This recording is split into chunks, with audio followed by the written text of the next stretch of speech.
Avec Murprotec, agissez contre l'humidité et prévenez les risques de l'habitat sur votre santé. Murprotec vous présente Sud Radio. Parlons Immo, Maison Saine. Avec vous, Grégoire.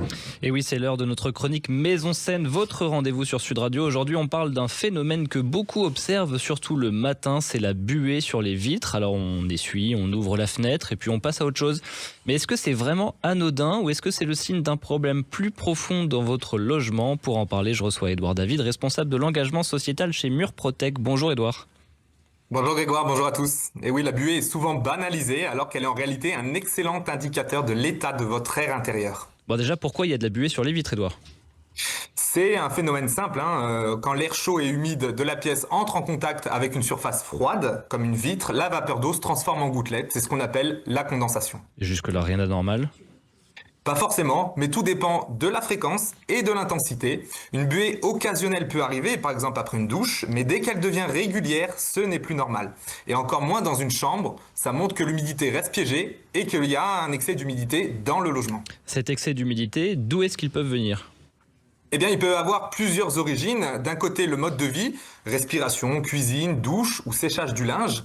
En excès et sans ventilation suffisante, ça favorise la condensation. Mais il peut aussi provenir du bâtiment lui-même avec des remontées capillaires ou des infiltrations. Dans ce cas, le problème ne se règle pas avec de la ventilation, c'est le bâti qu'il faut traiter. En fait, la buée peut être un premier signal d'alerte. Exactement Grégoire, c'est souvent le premier symptôme visible avant les moisissures, les odeurs de renfermés ou les dégradations des murs et des fenêtres. Est-ce que certains logements sont plus concernés que d'autres?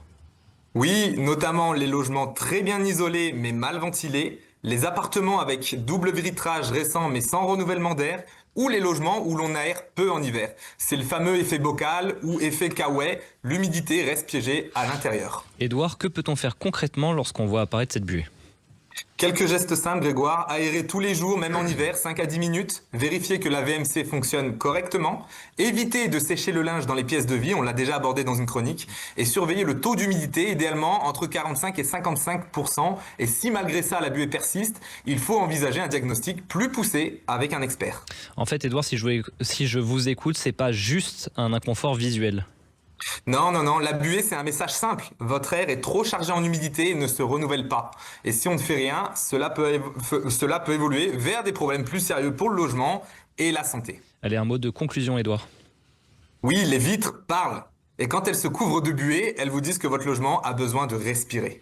Merci beaucoup Édouard David, responsable de l'engagement sociétal chez Murprotec pour ces explications. Et à vous qui nous écoutez, demain matin avant d'essuyer vos vitres, posez-vous la question. On se retrouve très bientôt pour une nouvelle chronique Maison Saine sur Sud Radio. Sud Radio. Parlons Immo, Maison Saine. avec Murprotec, agissez contre l'humidité et prévenez les risques de l'habitat sur votre santé.